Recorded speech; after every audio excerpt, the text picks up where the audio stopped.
going to be starting today with a new series. We're going to do the 10 most common attacks that you have, and I'm going to give you a couple of options because there's not just one option. There's several options that you can do. It's early phase, mid phase, late phase. Hopefully you don't get to late phase. All right, so today we're going to start with the most common one, which is the haymaker. There's a couple things that are indicators you should notice. You may be talking to somebody that's just in a sports bar, and I get into an argument over a sport, and we're talking, we've had a lot of alcohol or whatever. All of a sudden the guy's like getting a little ticked off, and you notice a couple of things. First of all, don't look them in the eyes.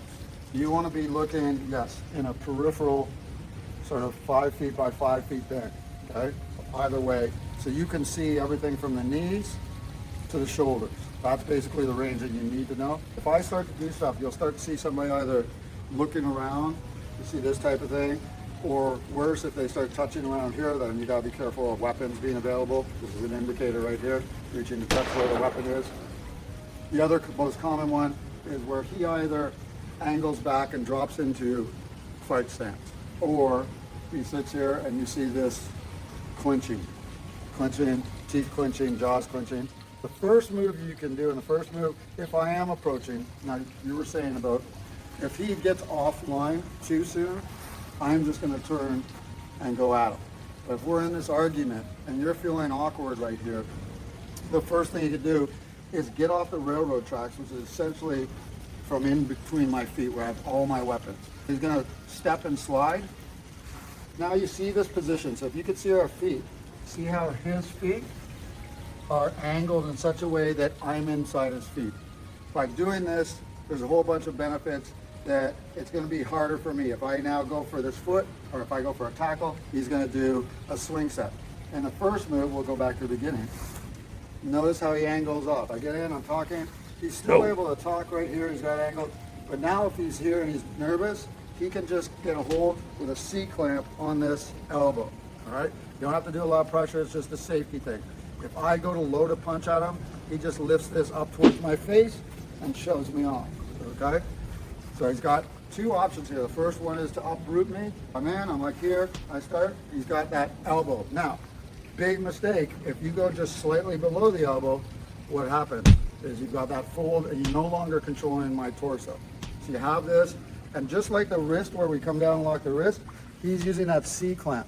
He's actually feeling the edge, the bones or the knuckles sort of the bones right there, okay? He's got that grip.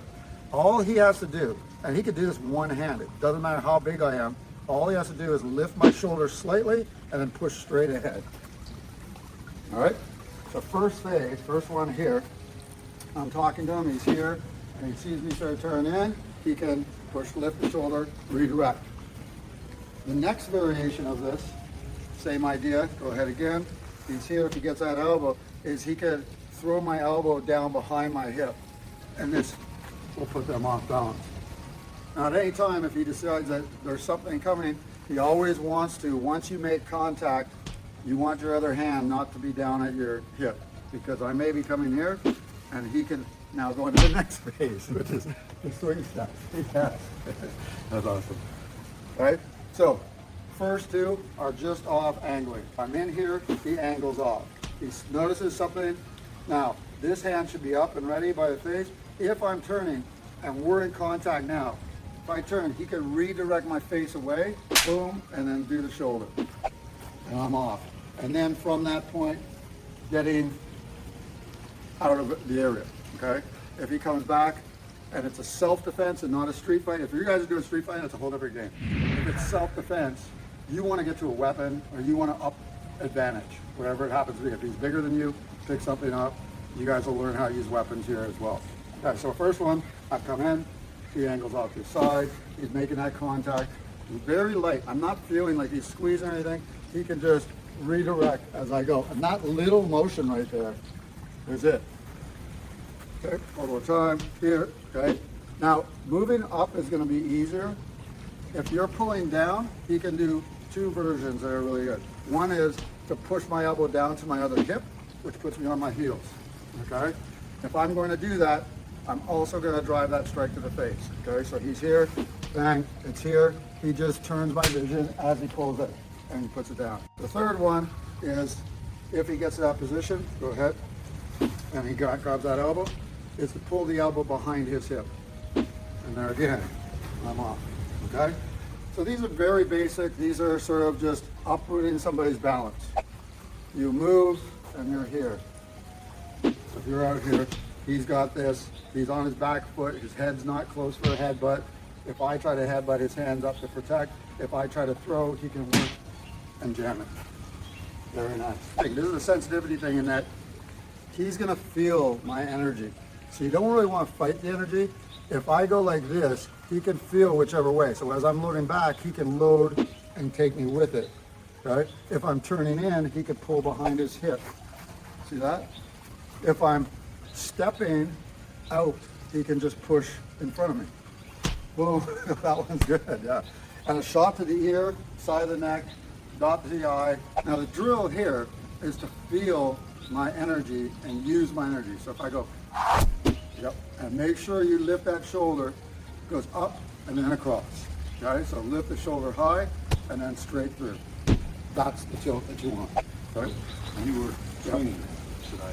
Yeah. So you could go. Your motion, because your motion is coming this way. But I'm going this way. Yeah. So you see how I'm going? That's right. Yeah. Okay. So good question. He's going to now feel for my motion. If I go here, that's it. He gets that. Once again, he goes out. He's got the elbow control. His hands up.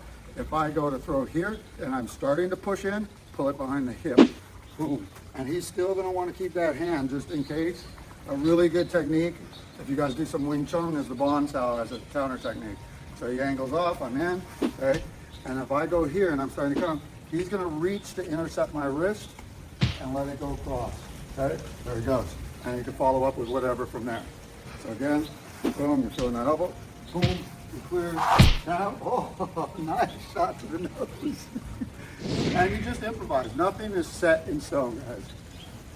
Third one, so if I'm coming towards you, he's turning me away. And if any of these motions, this one's going to turn me away first, turns me away. He can hit the base of the skull right there, hit the ear, hit the side of the face, that's good. Second one is I'm loading, he lifts the shoulder, pushes me away, and at that time he could follow up or get away with strikes. And the third one again, he's here, he now feels me sort of doing something, he pulls me back, and he could step in with a strike as well. He's still got his, very nice. That's phase one, early phase.